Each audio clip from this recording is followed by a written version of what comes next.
Tonight, another Texan takes the stage to make the keynote. Perhaps the most prominent woman at this Democratic convention, Ann Richards. In the state of Texas, Ann Richards, Texas State Treasurer, divorced, grandmother, former school teacher, admitted that she is a recovering alcoholic. Big star in the state of Texas, 52-year-old Ann Richards. I'm delighted to be here with you this evening because after listening to George Bush all these years, I figured you needed to know what a real Texas accent sounds like. Ann Richards is a star. I mean, she's not in anybody's category but her own. 12 years ago, Barbara Jordan made the keynote address to this convention, and 2 women in 160 years is about par for the course. She was an amazing person. I wish Ann were here. She could make absolutely hilarious speeches about the current state of things. But if you give us a chance, we can perform. After all, Ginger Rogers did everything that Fred Astaire did. She just did it backwards and in high heels. Feisty, fiery, funny, and unafraid. And liberal and unafraid. And for 8 straight years, George Bush hasn't displayed the slightest interest in anything we care about. She was tough, real tough. And now that he's after a job that he can't get appointed to, he's like Columbus discovering America. He's found childcare. Ann was a little incendiary. She could light the fuse in ways they couldn't control the explosion. He's found education. Poor George.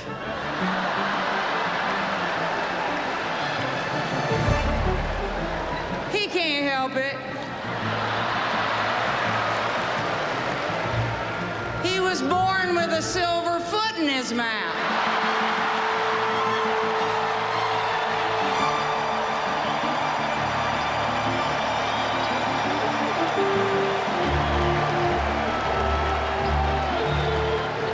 And I heard people at the convention say, we got the wrong person running for president.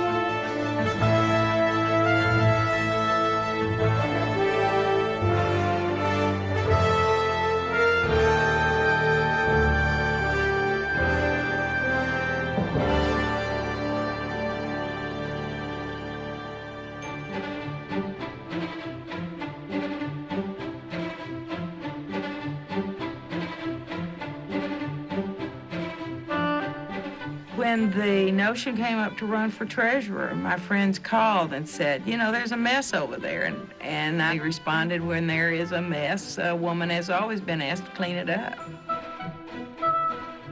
Ed was an unabashed feminist, and that didn't play well with a lot of good old boys. They were saying, who is this woman? We've never had a woman before. Why do we need a woman now? The media and everyone else has asked us repeatedly, what do you women want anyway?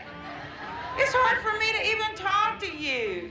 I don't know whether I open the door. I don't know whether I light your cigarette. I mean, you know, the big issues are tough for me to deal with.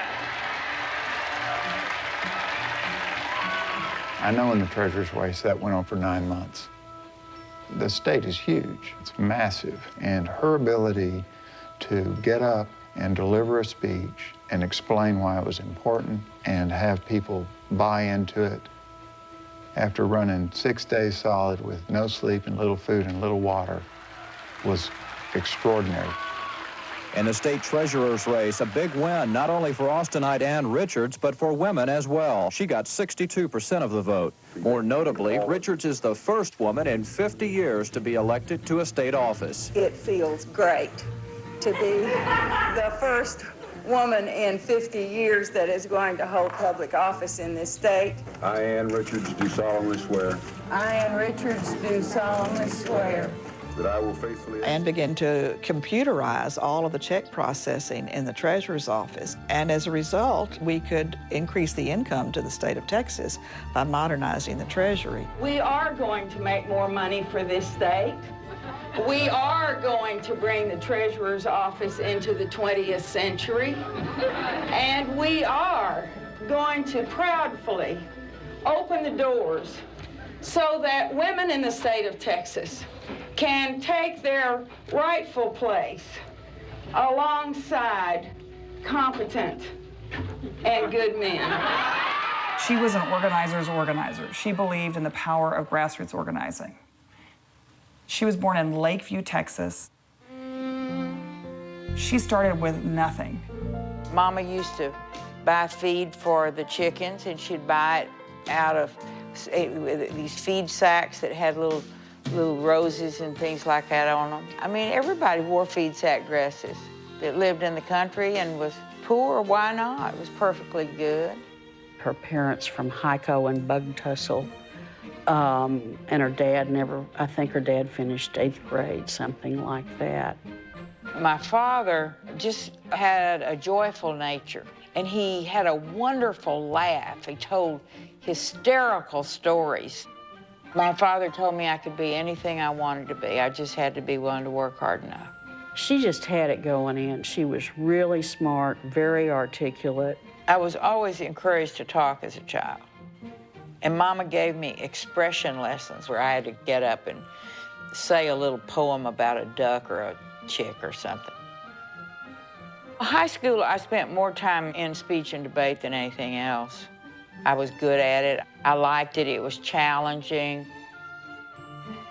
I had a great time growing up.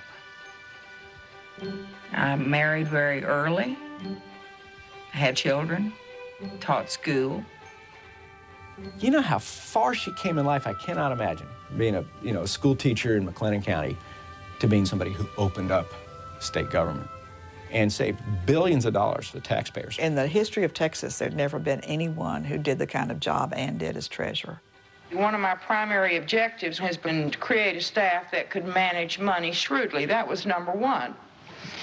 And I also insisted that it must reflect the Black and Hispanic and female population of the state of Texas. And when Ann became treasurer, that time Texas did, no business with women and minorities. They told me that I was asking the impossible, that I simply could not find Hispanics and Blacks and women who were capable, either through experience or training, of really high-class financial management. And I want you to know, at the end of 8 years, we will have made more money than all of the previous treasurers in 146 years combined. And it has been, I think, directly as a result of opening the door and giving an opportunity to people who were dying to prove themselves. There were national gatherings of women office holders at the time. So Ann was beginning to know people from all over the country, and they were beginning to recognize her. The question is whether the time is right for a woman to run for vice president. We'll talk about the viability of a woman running for vice president and the pressures on Walter Mondale with Texas State Treasurer Ann Richards. If there is a state in the country that has kind of a macho image, it's got to be Texas. Well, I think that those old notions about what macho is are really far gone when it comes to candidates running for office, Ted. Right. We know that Fritz Mondale is right now seriously considering a woman vice presidential candidate. Seriously enough that you think he would actually select a woman now? Yeah, I think he would. But I would like to see the women given an equal opportunity to compete for the spot. And then, and I've said this to Mondale, I want to be sure when he's in the White House that that cabinet really represents women, too. But you know, Ronald Reagan says that we women, we just don't understand. That he likes us. And I know he likes us. He likes us in the kitchen. You know, if Ronald Reagan likes me anymore, I'm going to have to take in ironing. There wasn't anybody that didn't know that Ann had modernized the state treasury. Ann had a tremendous amount of credibility as the state treasurer, as an effective leader. Oh, she was noticed. She was noticed. Now, I am sure that you are wondering how a simple little Texas girl like me wangled her way up here with all these swells. And I have an average daily balance of $2.5 billion in Texas banks. And then, of course, the big break came when she was asked to give the keynote address at the Democratic Convention. The Dukakis people had sent folks down for the state Democratic Convention, and Ann gave a stem winder, of course, and they liked it. And out of nowhere, this call came through. We were thunderstruck, absolutely thunderstruck. It was unusual in that someone who was a statewide elected official would be asked, and that it would be a woman. Gavel down, curtain up. The Democratic National Convention opens here. The Democrats were in the process of nominating Michael Dukakis. I certainly was convinced that she's the person I wanted to keynote the Democratic Convention. And having somebody like Ann doing that and doing it well was very important. And Ann seemed to me to be just perfect for all kinds of obvious reasons. So when the opportunity came to give the keynote, there were certain conditions. We were interested in that television audience, and we didn't want the networks to turn their cameras onto people in silly hats. There was a fight with the lights, and we said, if you don't take the house lights down, she won't talk. We negotiated that when she spoke, the lights would be lowered in the convention hall. When she was introduced, the lights in the convention center would be lowered so that the focus would be on the platform. The lights would be lowered in the convention hall, and that makes everybody be quiet. And she always said, when they took the house lights down, it was just like putting a dish towel over a bird cage. The writing of it was a marathon to the last minute. I remember being in the hotel room. There were papers all over the floor. Editing was going on right up to the end.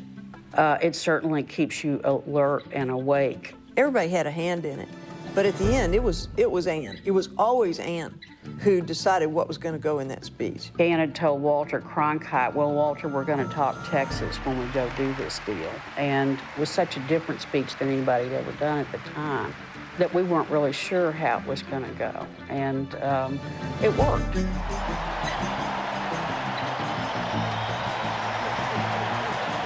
It's impossible to understand how many people heard that speech and never forgot it. And it's impossible to overstate how important that was. First of all, it did bring Ann right up front in the national consciousness. She had not finished that speech as the phone would start ringing. From London, from Guam, you just can't imagine. Some TV program in London said, we'll send the Concorde for her if she can be here Saturday. Ann Richards, the daughter of rural Texas, really wowed the Democrats here in the hall tonight with her combination of acid wit and good old gal common sense. If a keynote speech is supposed to light a fire, then Ann Richards tonight was downright incendiary. Unfortunately, I screwed up the final campaign, but as I've often said, I peaked in Atlanta. And one of the reasons I peaked was because Ann did a fabulous job, and everybody knew who Ann Richards was when that convention was over. Ann Richards could not buy this kind of publicity, and she didn't have to. This was more than just a speech. Supporters hope it was the start of something very big for Ann Richards. I feel like she will be governor. Oh, maybe the Senate? She ought to be running for president herself, but governor.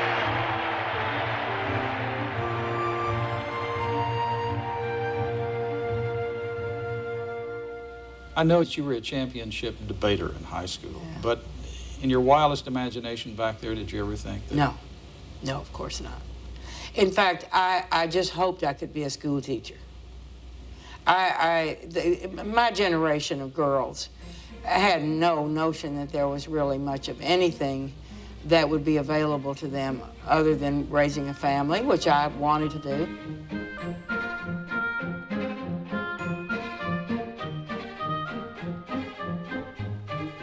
She was very much a suburban housewife, mother of 4. Both Ann and I were generally of that generation that we stayed home, and we didn't have options to go out and work.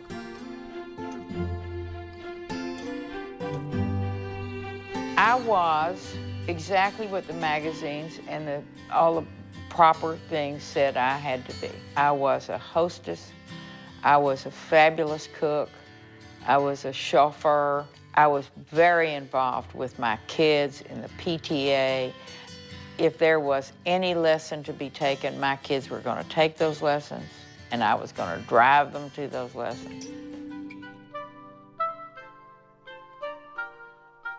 I got involved in politics mainly because my husband was interested, and we did that kind of like other couples had go to dance clubs or go bowling or something. Politics was just something that we shared. But women, you know, were at that time second-class citizens. And the only responsibility they would ever give us is to alphabetize the card file. The guy with the three-piece suit and the longest telephone cord was the one who was in charge, and the rest of you were telephone answerers. There was an atmosphere in Dallas of fairly ugly politics. Well, Dallas, for a big city, was by far the most conservative city in the state. Dallas was a vehement right-wing city. You know, it became the city of hate. There was an atmosphere of real hatred. In fact, when Kennedy was killed, the children applauded in my daughter's classroom when the announcement was made over the loudspeaker that the president had been shot and all the kids could go home. There were billboards all over Dallas saying, "Impeach Earl Warren." I mean, it was a hotbed of right-wing lunacy. You had the resurgence of the John Birch Society with a communist under every bed. It really wasn't a place one would want to live. The Richards were involved, along with their friends, in these efforts to try to bring change to Texas. When we got out of Dallas, 1969, I think we always wanted out of Dallas. There was no question about it. Well, of course, we moved to Austin, and my parents just went wild. It was great. It brought them into a community where there was a reasonable and growing progressive base, and it was just a great place to be. David was a great lawyer. He was a great fighter for things that were right and true. Dave Richards was, you know, as good as it gets in terms of understanding the need of people who were oppressed and combining it with his own legal skills. She loved David dearly. I know that they were passionate together about their politics and about their civic involvement, about teaching their children the responsibility to grow up and be active and engaged. You know, they were soulmates in fighting for what they thought was right. When they moved here, they became the focus of everything that was happening. Ann and David were at the social epicenter of a part of Austin. It was this woman, Ann Richards, just fireball. I never had heard a woman use profanity the way she used it. It was just like a sailor. Every Friday night, we'd usually go to Dave and Ann's and stay until dawn. But God, you know, she loved to party. She loved to dance. Oh, they were great parties. Ann had a flair, always did. And there were always lots of people. You'd bring your children to most of them. Anytime she could find an excuse for a party. You know, liberal Austin would be there at those parties. Parties were everything. Parties were where we did all of our thinking, all of our political sabotage, and all the things we did were in a party atmosphere. Of course, it was also the time of the whole music movement into Austin was very exciting.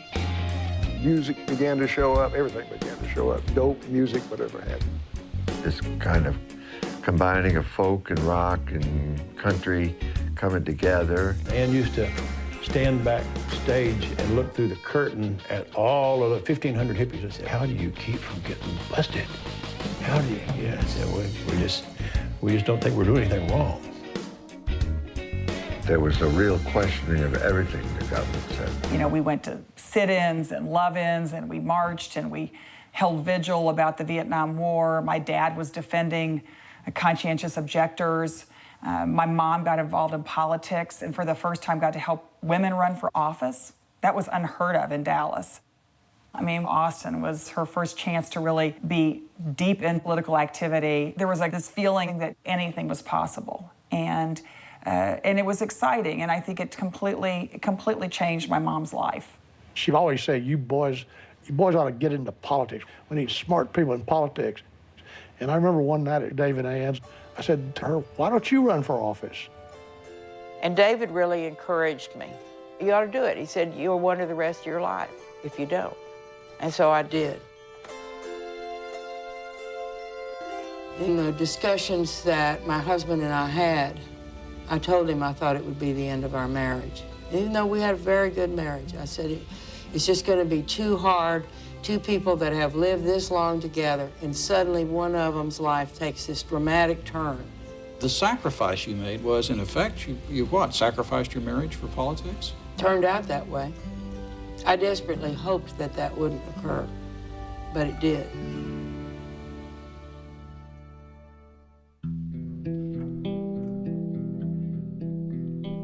There's always a real good excuse to drink. You drink because things aren't going well. You drink because you're celebrating because things are going so well. You drink when you're tired for a little pick-me-up. And if you are racing along, you have a drink just to kind of relax. How many times have you heard that? And as a matter of fact, the story is told of them going to New York in 1980 to go to the Democratic National Convention, and never got anywhere near the convention, just kind of partied all over town. I remember shortly thereafter hearing that Ann joined AA, and I think she started to realize that she was going to get on with things in her life, that she felt she had to do that. When she decided to go for treatment, it was something we were all involved in as family. And we all went with her to Minnesota. And boy, that was back in the days when nobody went to rehab. It wasn't, you know, this was the hard knocks kind of rehabilitation treatment. Treatment really brought me to the realization that failure is a great teacher. I saw myself for the first time in a way that was not entirely flattering or reassuring, but I think I saw that I was redeemable.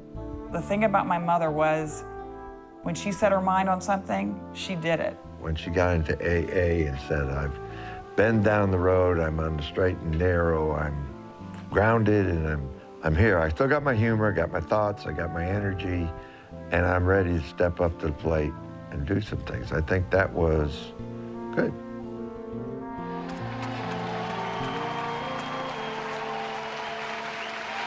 For all of the things that I've stood for all my life, today I'm announcing my candidacy for governor of the state of Texas. The prejudice against women, the expectation that women cannot run successfully in a tough state like Texas for the highest office was very real and very palpable. It's very difficult for a woman to break through what is the toughest chord of politics, and that is raising money. You have to be able to get into the boardrooms and the back rooms, and we don't have the access. I think I remember she had somewhere in the neighborhood of $30,000 cash when I got there. Maybe it was a little more. We knew it was going to cost $2 to $3 million to win the primary.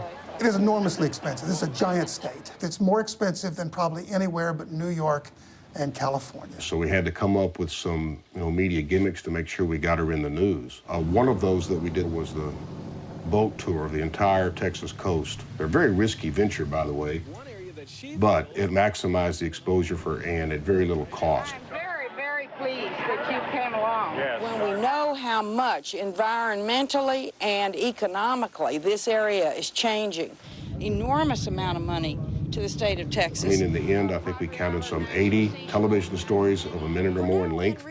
Ann on the bow of a boat with dolphins playfully hopping in front of her. I mean, you couldn't have constructed an ad better than that. Democratic contenders for governor of Texas face the issues. The 90 campaign was a tough campaign. The primary was tough. We had a three-way Democratic primary. Please welcome Mark White. Former Governor Mark White. Jim Maddox. The Attorney General, Jim Maddox. And finally, Ann Richards. And Ann Richards, the state treasurer. Richards was ahead in most polls. And Maddox unleashed a fierce series of attacks on her, and it turned vicious. Attorney General Maddox poked me in the chest and threatened me. and said, "You're going to lose this race and you'll never work in this state again." He was dead serious, so I knew when he was down to threatening staffers, this was going to be a tough contest. Jim Maddox, the Attorney General, sort of the junkyard dog of politics. The junkyard dog of Texas politics. He would say almost anything and do almost anything. I've known Ann Richards for 25 years. I know a lot about her. And you used to be friends. Well, I think we tough street fighter, strong, unionized, friendly Democrat came after her. I knew they were going to come after me, hammer and tong. It was a test. Get out here and play with the big boys. You got to take it like they do. She thought that losing to her opponents would be letting down those who had believed in her, who were looking to her to crack this glass ceiling on women in state government. And she was upset by the idea that she may lose in the primary.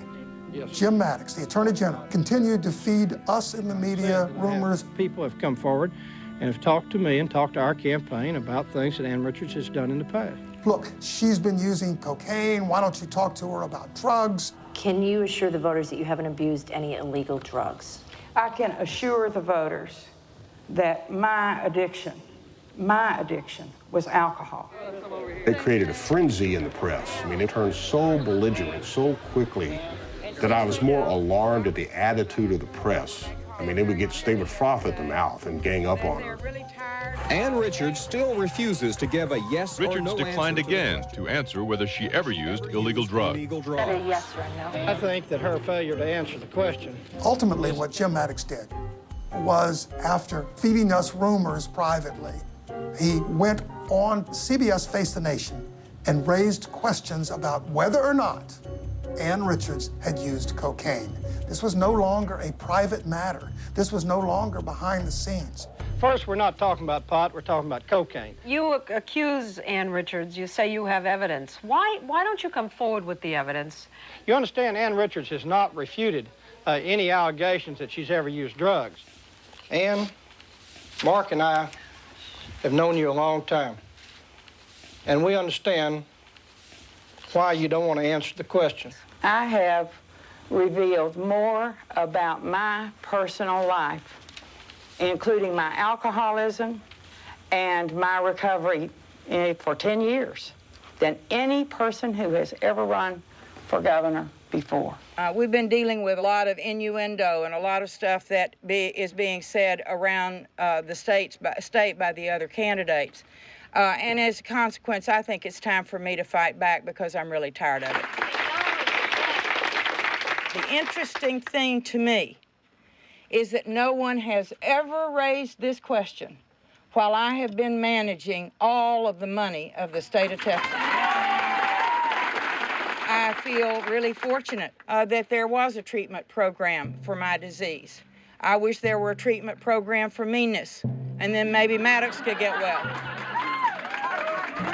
Richards also questioned the integrity of her other chief opponent, former Governor Mark White, asking how can a former public servant afford $1 million home in Houston, and questioning whether he enriched himself while in office. After 13 years of relatively low-paid public service, White quickly became wealthy enough to buy $1 million mansion. Did Mark White enrich himself at the public's expense the last time he held office? It's wrong. It's a lie. What Ann Richards done would make Himmler blush. It was a real knuckle fist fight from beginning to end. Drugs and crime are the big issues in this year's campaign for governor in many states, and just about the only slogan that candidates are not using is hang 'em high. Who's the most unpopular man on death row? Jim Maddox. He's carried out the death penalty 32 times. Jim Maddox. There are no endorsements for him on death row. It seems like to me if you spend millions of dollars on TV showing yourself in front of a jail cell, saying I've killed how many? 38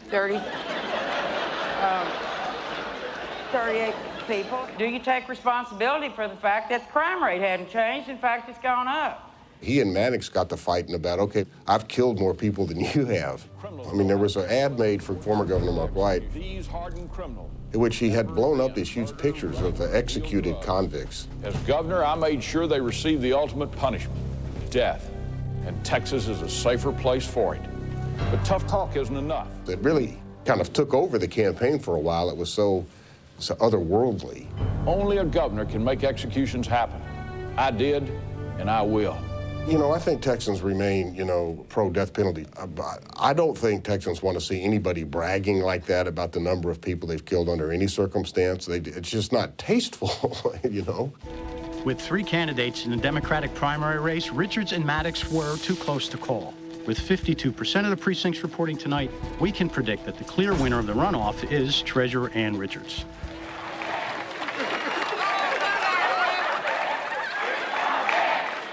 Throughout the vote tally, State Treasurer Ann Richards never trailed.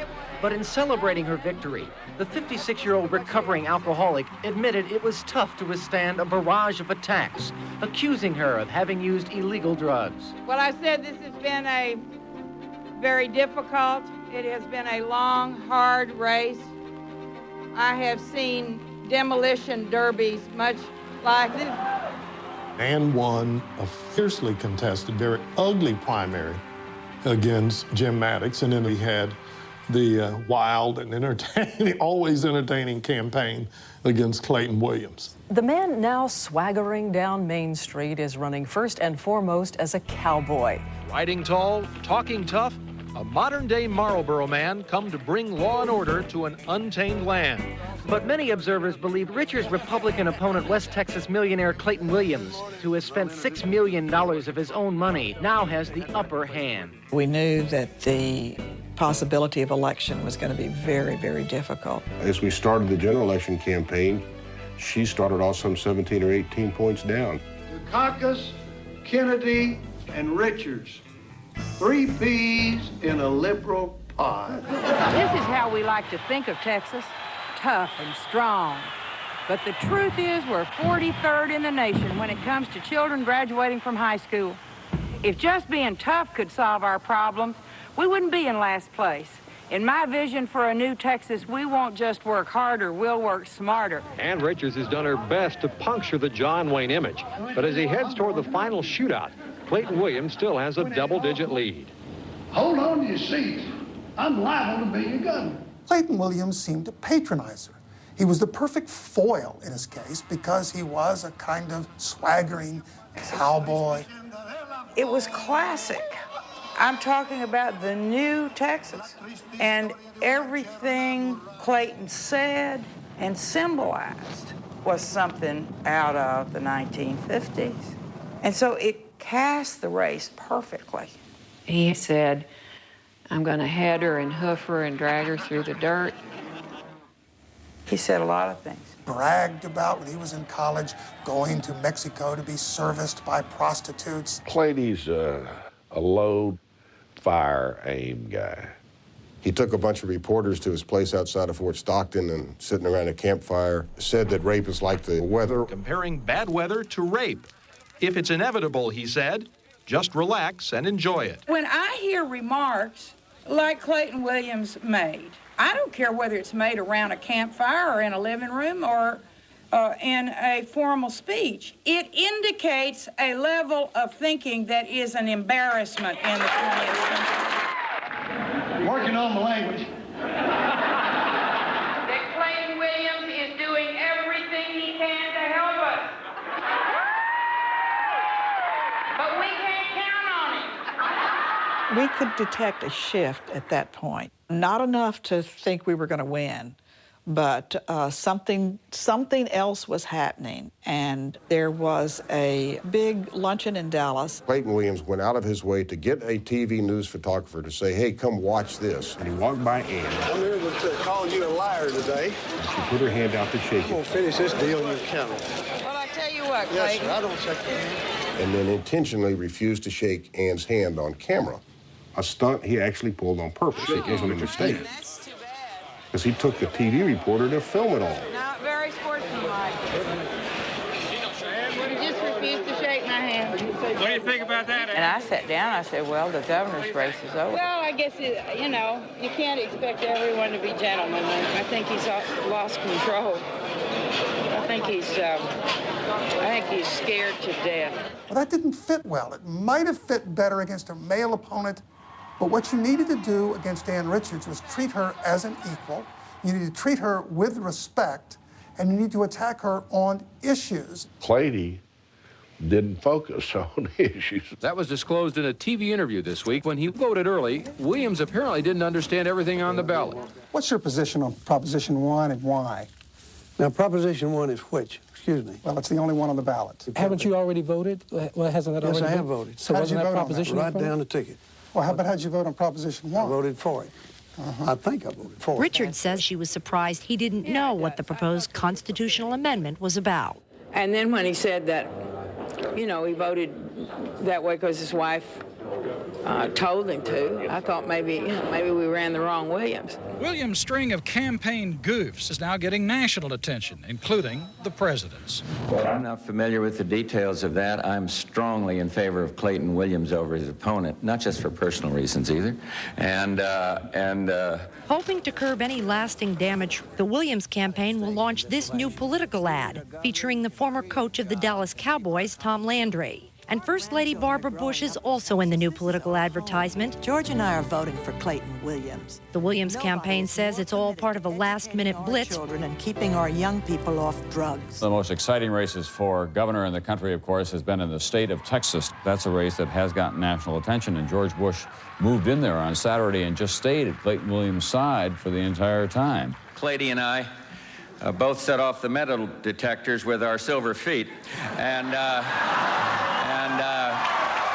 We've had just about everybody in the world in here campaigning for Clayton Williams. It ain't gonna be enough. Campaigning for Clayton Williams for governor, President Bush was working the phones in Houston to get out the vote. Martha, this is George Bush. Even he was surprised to find a taker. Will you? The woman on the phone later told reporters she would vote, but for Williams' opponent, Ann Richards. Polls show a majority of women favor Richards, but Williams is even stronger with men, especially what's known in Texas as the Bubba vote. I like to hunt and fish. Bubba generally does. The Richards campaign is buoyed by a new poll which shows while she is gaining support, her opponent is losing it. We went from 15 to 11 to 8 to 6, and now we are.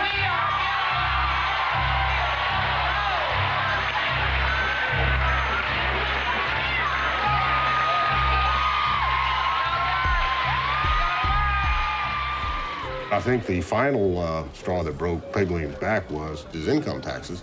Peg Williams is a very wealthy man, but he'd never release his income taxes. I think that anyone who's running for governor ought to make their income tax public for all of the people to see. This was another way to keeping pressure on him. So we just sort of kept it up. It began to annoy him that reporters kept asking him to release his income taxes. And said, my financial records are so complicated and so voluminous it would take a Mack truck. And so we had one pull up, big tractor trailer pulled up out front of his office and said, here you go, here's the truck you needed to load up your tax returns. He was riding on a train with a bunch of reporters the last weekend, and he snapped over the issue. So he said, you know, I'm tired of hearing about my income taxes. He said, I've paid huge amounts of money in income taxes.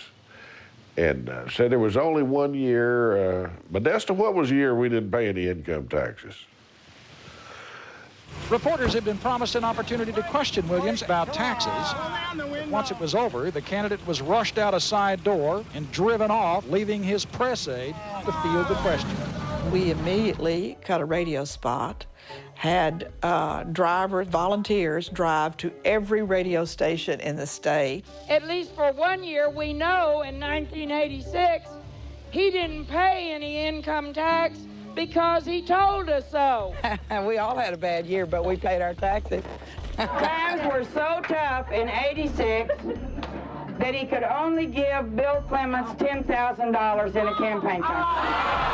And I bet Bill got that check and looked at it and said, man, Clayton must be broke this year.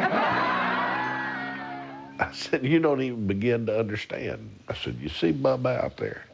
Bubba will forgive a lot of things. Bubba will forgive you when you didn't shake her hand. He didn't care when you said rape's inevitable, relax and enjoy it. He didn't care about any of those things. But when he finds out that he paid $7,000 or $8,000 in taxes and you didn't pay any taxes that year, you just lost Bubba. By the end of the campaign, Williams was urging the voters to overlook his mistakes. Clayton Williams shot himself in the foot and lost. We helped him cock that gun and make the shot. The excitement in this room has reached a fever pitch as word has just come down that Ann Richards is now the governor-elect of Texas. The people of Texas have said that they want to see some really rather serious things done in Texas. And frankly, none of them seem all that difficult. And we're going to join hands, and we're going to march up Congress Avenue, and we're going to take back the Capitol for the people of the state of Texas. On this sunny Tuesday morning, we give you a front row seat to history in the making. The inauguration of the first woman to be elected governor in her own right, Ann Richards.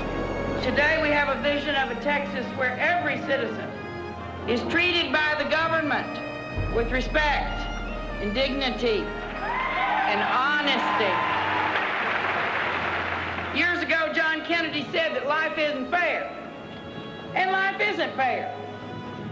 But government absolutely must be.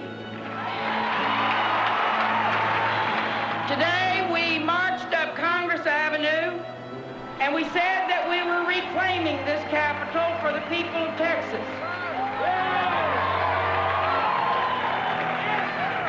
Today, we have a vision of a Texas where opportunity knows no race, no gender, no color. A glimpse of the possibilities of what can happen in government if we simply open the doors and let the people in. And so, my good friends, welcome to the first day of the new Texas.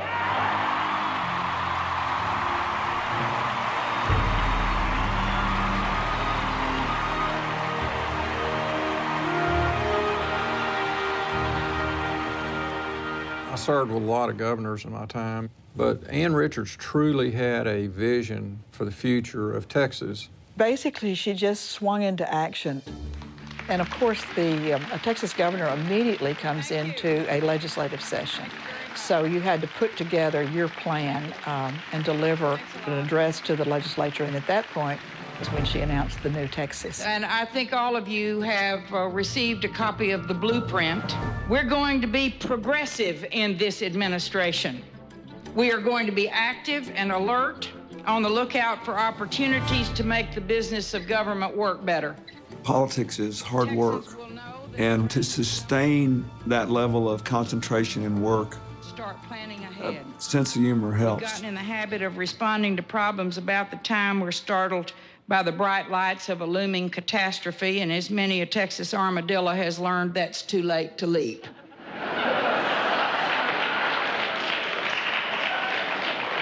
In a new Texas, there will be no doubt in people's minds that this government exists to serve them, not us.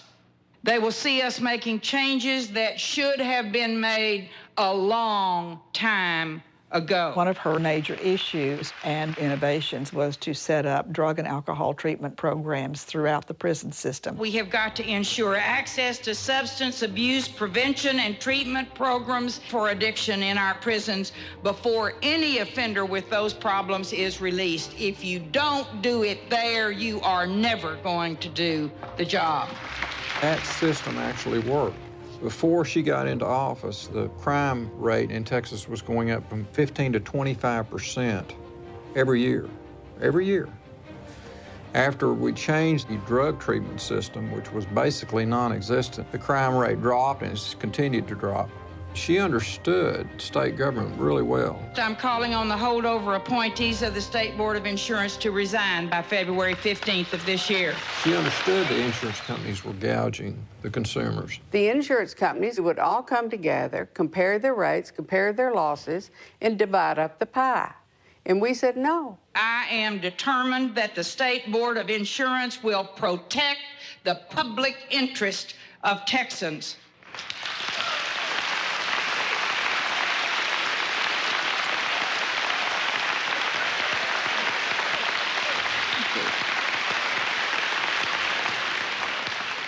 We are here to serve the people and improve the conditions of their lives. And so today, with our sleeves rolled up and the tools in hand, let's get about the business of the task that's before us. Thank you very much.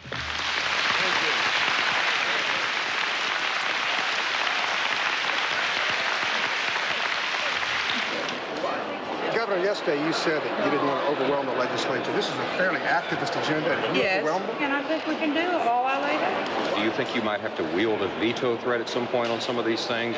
Probably. But I found that I get a lot more done with honey than I do with vinegar. So I think that working together is a friendly process. It's not always a threat. We had a governor who did that and he didn't get anything done. And made an immediate stand for ethics in state government. A lot of us were sent into agencies to clean it up and turn it around, get the graft and the corruption out of there. And it was very prevalent in state government. I think it is time to stop the whole notion of turf building and empire building and where you're going to go next and start thinking about what you're going to do for the people of this state right now. There was a history in Texas that special interest groups could line the pocket of legislators by having them as consultants and doing other work when the legislature wasn't in session. The revolving door, that convenient little arrangement that shuttles officials into cushy jobs with industries they regulate, is shut, and we are going to help pass the bill to do it. I do not know whether the ethics bill will make it or not. They are trying very, very hard. I hope very much that we don't have to call them back in tomorrow, but if we do, we will. Well, I don't think there's any wiggling in this bill. I think this is a tough bill. Governor Richards says she has been listening to House lawmakers in a series of meetings to find common ground for a compromise. I don't want to encourage you to think that we're getting anywhere. Do you feel a bit powerless when you sit there and talk through all this? But by the other hand, I don't feel powerful either. This is a woman who had not served as a member of the legislature, but she helped change the mind of 4 state senators in 3 hours' time. She had the acumen and the promise and the humor to talk those senators into switching their votes, and it was a marvelous thing. She had been a county commissioner in Texas. Now that's down in the kind of the grassroots of getting things done in counties around Texas, which meant she knew how to really deal nose to nose, toe to toe with members of the legislature from tough, hard-scrabble rural areas of the state. And we now have a governor that uses that pulpit to move things, to do things, not just react to things. Without you, this bill would never happen. It would have never happened in the 2 previous administrations that I served under. Chairman Cavazos said she was behind us, but she actually was in front of us, leading us. And then when we'd slow down, she was behind us, but she wasn't just urging us. She had a cattle prod or something saying, come on, this got to happen. Again, thank you all very much. Thank you for the nice words about me. And the truth of the matter is that I feel that I am just doing my job. Ann was an incredibly hard worker. She got up early, stayed late, and she worked hard and smart in between. She got things done. The lobby and the people. And frankly, the lobby wins almost all the time. And with Ann, for one brief shining moment, the people won. We have had thus far an extraordinarily successful session. We passed our education bill, we passed our insurance bill. It is a very difficult bill to pass, and I thought it was terrific that that was done. I am delighted that we finally passed the bill that addresses drug treatment in the prison system. So all in all, for me, it has been a fantastic session, and I think it's been a good one for the people of Texas. What was your biggest surprise? Oh, I don't know about how hard I had to work, I guess. Can we let her through? Y'all, thank you very much. Y'all have been real nice too, and I'm real grateful. We got a call from Great Britain saying that Her Majesty and Prince Philip would like to visit the state of Texas. Queen Elizabeth briefly addresses the House on Monday, where she will be presented with a Texas flag, Capitol history book, and maple gavel. Governor Ann Richards does not plan to curtsy. Our gregarious governor will have to change her style. Are you going to be able to hug? No, I don't think there's any hugging when it comes to the Queen.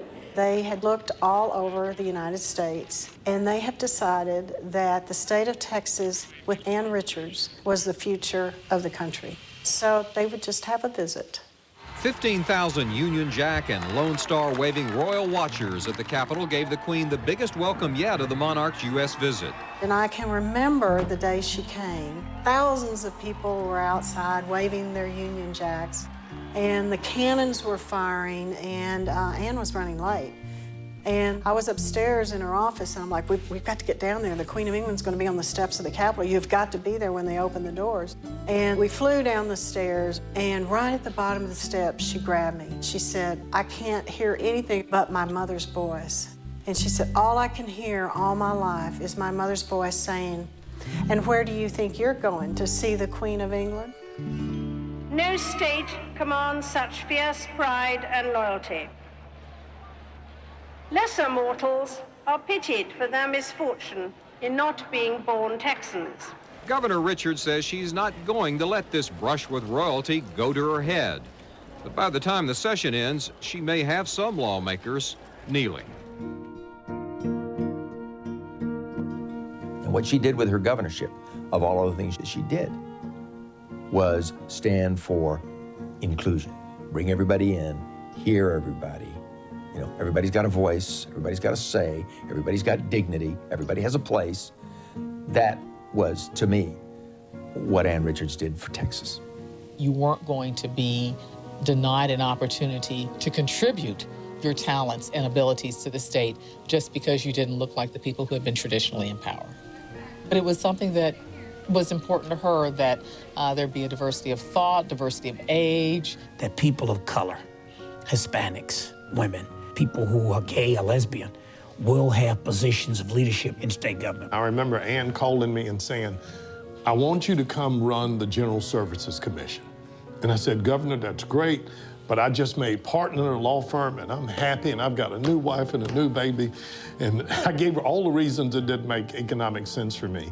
And the next day, my phone started ringing and I started hearing from all my law partners saying, congratulations. I saw that Ann Richards just appointed you chair of the General Service Commission. She said, I just need somebody with a big mouth who's not afraid, who will go in and fight for something that they believe in. And, you know, I heard you had a big mouth, so you need to come on and work for me. You all can say a lot of things that you want to say today about justice, and I'm sure it will be said. I looked at the program and I said, my God, this thing's going to go on all day. People come to me and said, where did you find that black woman? As if they are such rare creatures. As if someone of such talent belong to such a small group that indeed it must have taken an awful lot of midnight oil to discover their shining light. It hasn't been that hard. My name is Ann Richards and I am pro-choice and I vote. My fellow Democrats, I spoke to you 4 years ago.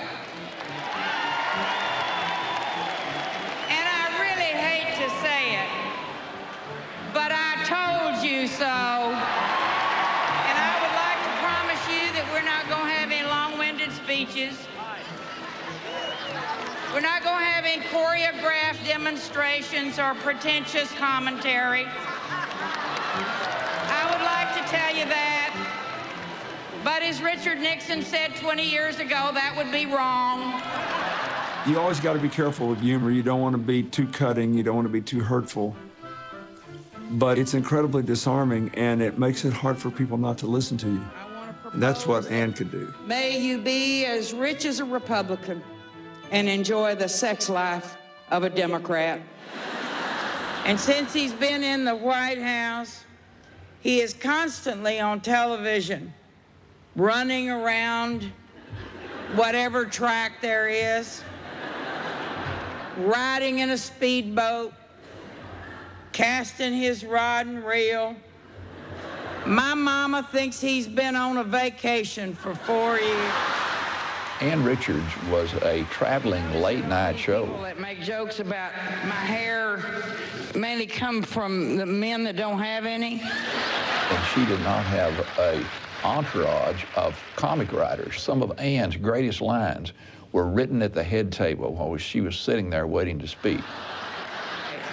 I always get a little short of breath in this rarefied atmosphere of Washington, D.C., which is just as well, since the drift at my end of the table was a lot like standing downwind from the Fort Worth stockyards. What's the matter with you people?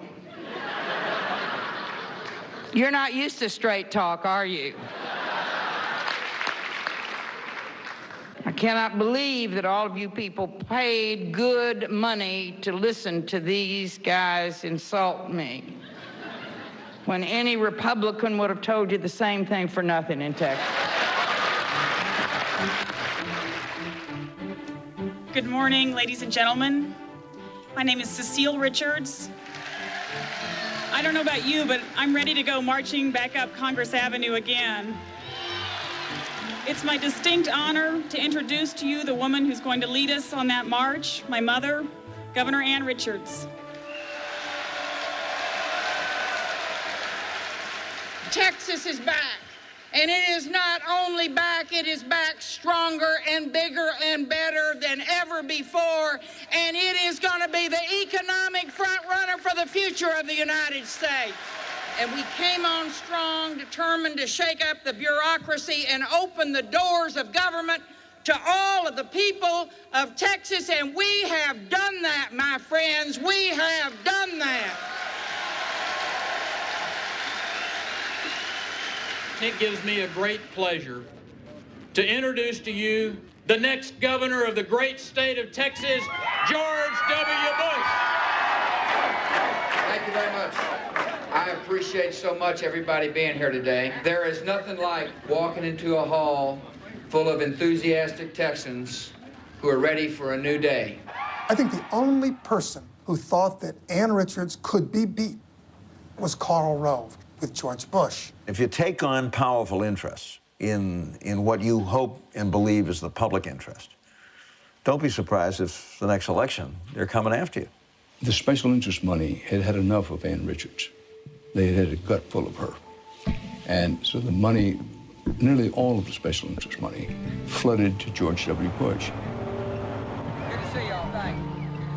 Rove ran the whole, I think was there from the get-go, found Bush, in effect, packaged him. What Rove had in mind, and he had in mind really from the late 80s, was first for governor, encourage him to run, and then ultimately send him to the White House. The Richards race against Bush was the beginning of Karl Rove and the Republican quest for an enduring, possibly permanent, Republican takeover all across the country. The incumbent governor is a Democrat, Ann Richards. She's very famous. I hear people say, well, I think she's interesting, kind of Hollywood interesting, but it's one thing to be kind of an interesting national character. It's another thing to be a good governor. Bush was attractive, he was articulate, he would run a campaign where he would never disrespect this female candidate, recognizing that she was a female candidate. What motivates me is my love of Texas, and I want to do a better job than the current governor is doing to say to Texas, we can do better. And this time, we've got one running, my friends, who has never expressed an opinion or an idea on a subject that was crucial to the future of Texas in his life until he went into the public relations room and brought it out and presented it, because now he wants to be governor. At the instruction of Karl Rove, the Bush campaign raised questions about whether she was tough enough on crime. Violent crime was actually going down in Texas during her tenure as governor. We finally are seeing crime go down in every single category for the first time since 1976. Rove knew that people didn't know that. They didn't believe that. Their natural instinct was to think that a woman would be softer than a man, on crime. If Ann Richards wants to run around the state of Texas saying crime's down, you ought to feel better, more power to her. I don't feel that way, and neither do most of the Texas people. Even though the statistics showed otherwise, Rove and Bush put up ads, which you saw again and again, raising questions about the safety of your children and the safety of your family. Texas is considered the third most dangerous state in the nation. I'm running for governor to change the state. Take a stand for Texas values. Bush. Rove saw that if you say something enough, it sticks. A lot of Texas voters like what Bush is saying. We've got serious crime being committed by tough criminals. I am amazed when I turn on that TV set and here is that talking person, you know? My Lord, the way he characterized Texas, everything is terrible. I don't know why he wants to live here, much less run for governor, you know? What you have to remember, too, though, about the '94 race is that Bill Clinton was president, and he was not at the height of his popularity. How much better would you be doing if President Clinton weren't president right now? How much I don't think there's any way for you to even measure that. She is a liberal in a conservative state, and I'm a conservative in a conservative state. And the best way to highlight the difference is to point out her love of Bill Clinton as president and her desire to see to it that he gets reelected in 1996. Texas better have a governor who understands full well that Bill Clinton has been bad for Texas and bad for America. And make no mistake about it, I am that governor. Just a visceral reaction to what people perceived to have been Bill Clinton stealing an election from George Bush Sr. I think that George Bush means very well. I think he sincerely wants to be the governor of Texas.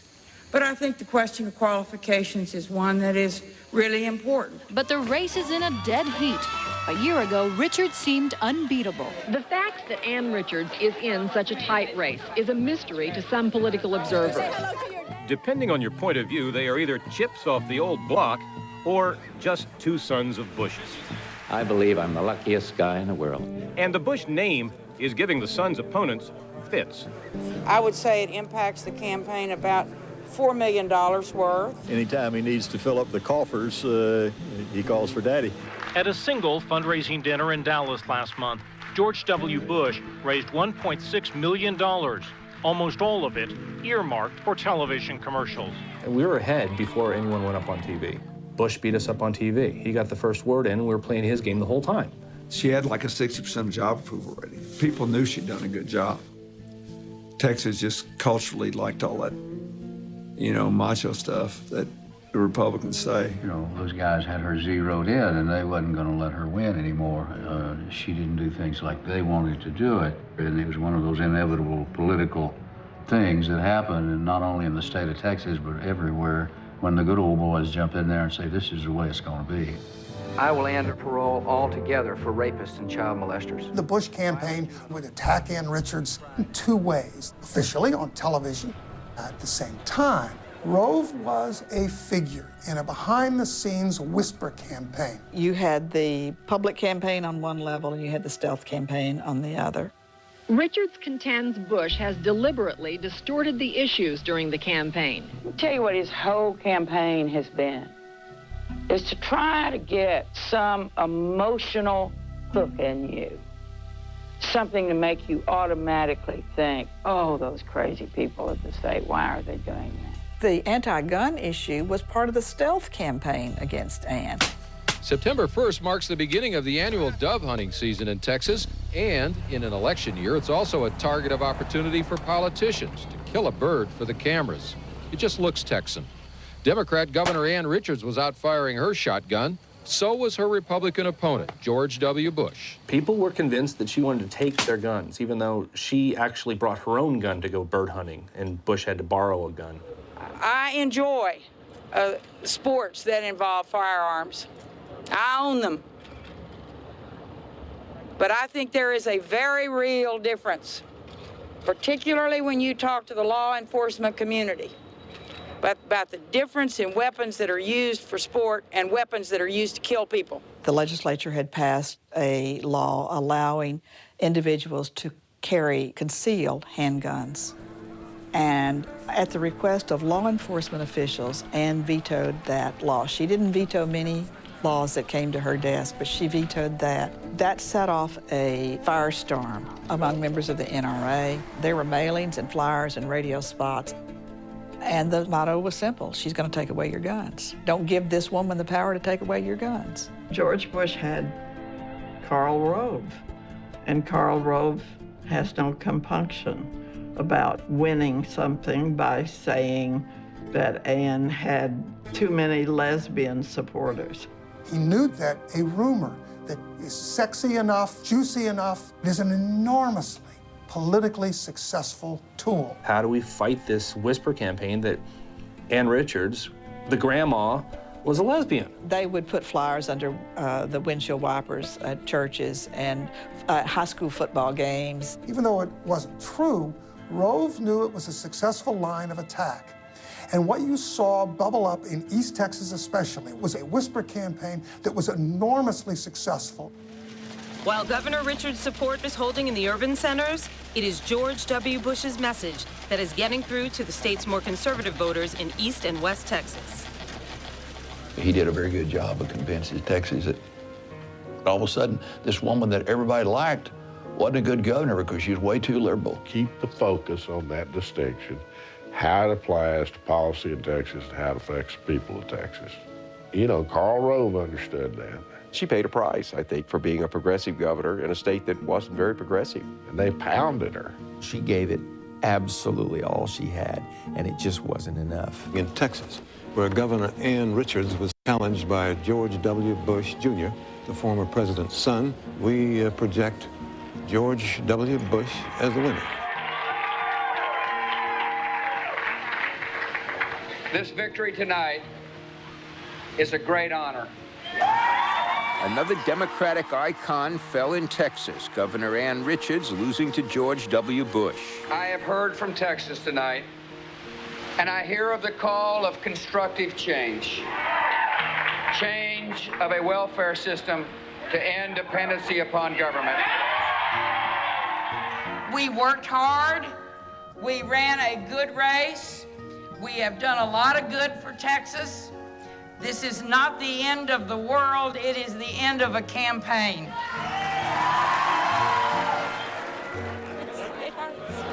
Where's the passion going to go to? I mean, is Bush going to have the kind of passion for our people? And I don't think so. Everyone I see says, how do you feel?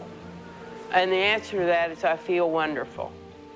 No one ever likes to lose an election. I've told you before that I'm not interested in running for another office, and that holds. I've been doing this now for 18 years, not as long as I was a housewife. And I think now I look forward to something new. There are a lot of opportunities out there for me, and I want to be cautious, and I want to explore all of that. And I'm sort of excited about having a wonderful life. The first and only woman governor of Texas, someone we've wanted on this show badly for a long time. We're glad she's here. Ann Richards. Wait a minute. Yes, I have to tell you. Yes, you do. I was not the first woman governor of Texas. Really? There was one before me, and her name was Ma Ferguson. And she was called Ma because she was married to Pa. Got it. And Pa was impeached when he was governor. So she was elected in his stead. And the most important thing Ma said when she was governor, she was asked about whether kids ought to be punished for speaking Spanish in the public schools. And she said if the English language was good enough for Jesus Christ, it was good enough. Anne was a real idealist, but she was a pragmatist too. And so when she lost the governorship, was it all over for her? Would she just fade into oblivion? No. All my life, I've done what I thought I was supposed to do. And I figure, looking at my mama, I've got about 20 years that are going to be really productive, you know, where I've got all my faculties and all of that. And I'm going to do any damn thing I want to. That's what I'm going to do. She didn't know what she was going to do. She worried about her financial stability. She turned to me and she said, Cecile, I don't have a house, because she'd been living obviously in the governor's mansion. She didn't have a car, and she didn't have a job, and she was desperate about how she was going to make a living. She said, Liz, I don't want to end up living in a trailer in Cecile or Ellen's driveway. I think there are a lot of men who run for office, and that's all they ever do, and they can't imagine being out of office. She was ready to get on with her life and do the next thing. So many of you came up and said, as they do in airports and hotels and places all over, what are you doing now? You know, as if you could say, well, I'm a dental surgeon. You can tell your neighbors when they ask you, what is she doing now? I am working with a Washington law firm of Werner Lipford. I'm not a lawyer, and I talk to all of the people who can't understand lawyers. So I have a lot of clients.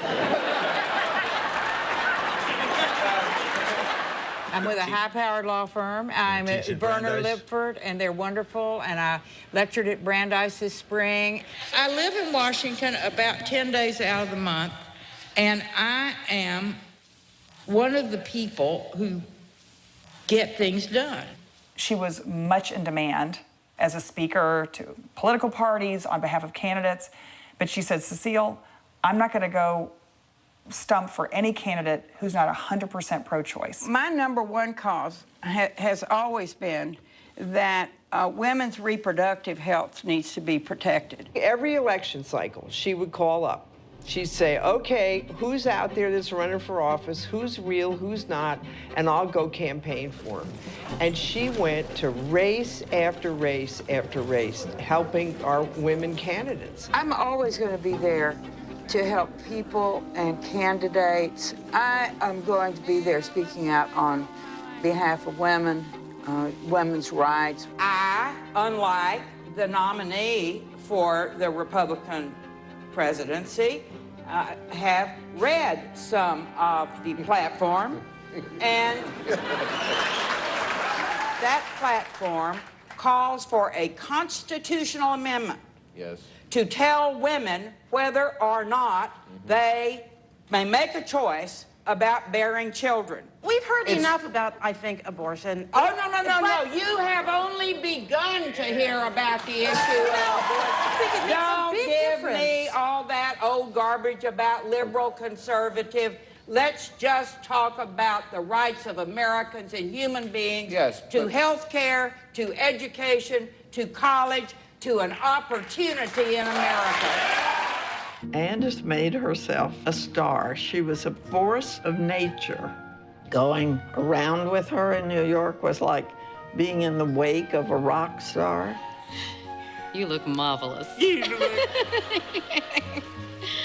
I know, listen, I know when I walked out, y'all thought, God, does she look good.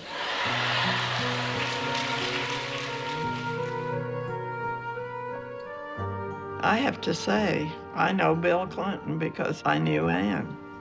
One of the most memorable meals I have had in New York City was with Ann Richards, Diane Sawyer, Billy Crystal, and Robin Williams. Ann Richards joked him under the table. We were all howling. It was amazing. I looked at them and I said, guys, how many times have you ever been at a table when you were the second and third funniest people there?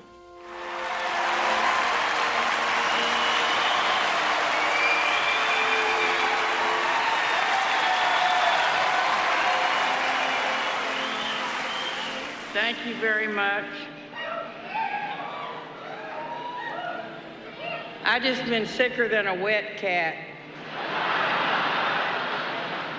So I brought this glass of water out here just in case I had a fit, you know. Started coughing and heaving.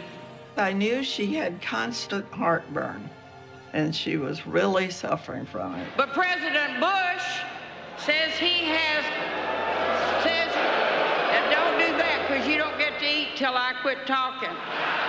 And I was very afraid of this because it's a symptom, evidently, of esophageal cancer. There is nothing that will turn right-wingers out to the polls faster than sex.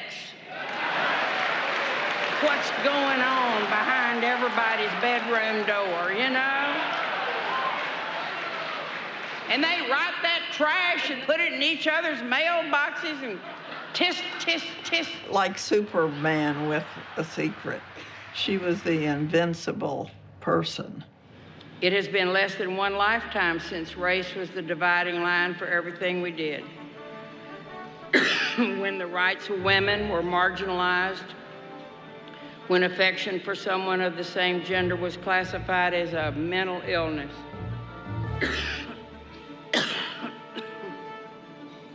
Yet having come such a long way, it can be frustrating. We have got to remember we have the power.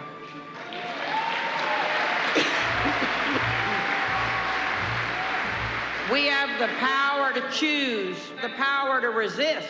Our dreams about a country where all God's children are free at last, about a pluralistic society where human dignity is cherished and human rights are won, about a safer and saner planet. Those dreams can still come true if you are willing to work for them, because even in these difficult times, we have the power if we will only use it.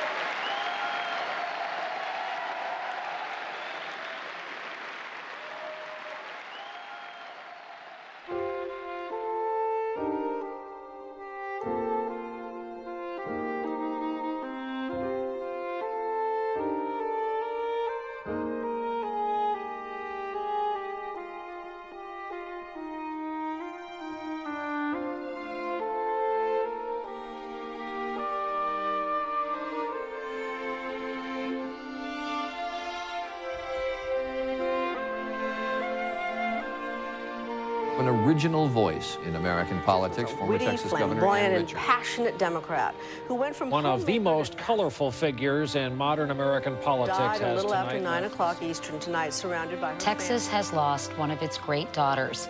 Richards, the former governor and Democratic firebrand, died yesterday of cancer of the esophagus. She was 73.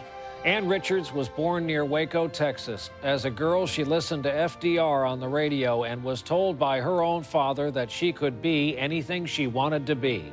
She smoked like a chimney and drank like a fish. She quit both and was open in later years about her alcoholism.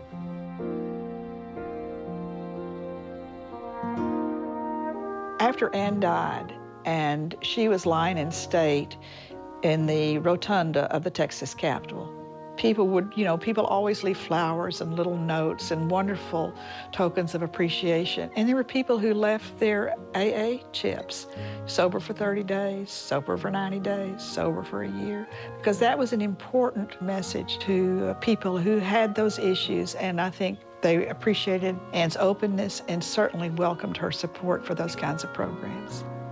In my long life, I've known a lot of fantastic women. Eleanor Roosevelt, when she was at the UN, Katharine Hepburn, Mother Teresa, forget them. I think Ann Richards was the greatest woman I've ever known. My grandmother had learned the most important lesson of all, and she was teaching it to all of us. That lesson was simple. This is your life. It is the only one you get, so no excuses and no do-overs. Your job is to be the very best person you can be and to never settle for anything less. My grandmother was the very best person she could be every single day.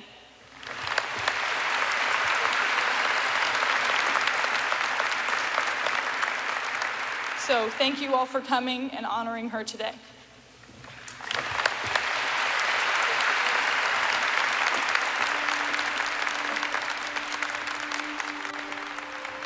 She really believed we could make a world where everyone could be a winner, where opportunities were truly equal, responsibilities were really shared, where young girls grew up to be scientists, engineers, police officers, and politicians, where people without regard to color, condition, or orientation were treated as God's children. We loved her because we knew she loved us, and because she made us better. I hope we can live with that love in our hearts for as long as the good Lord leaves us behind.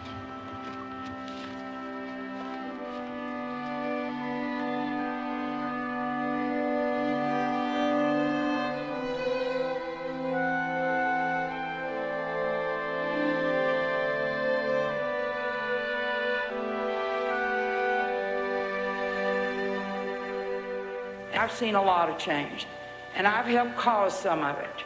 And I can tell you that despite the frustrations and the disappointments, which are many, there is no work that is more rewarding than public service. You may go somewhere else and you may make a lot of money, but you will never receive the kind of gratification that you receive from looking someone in the eye who says, "Thank you for helping make my life better."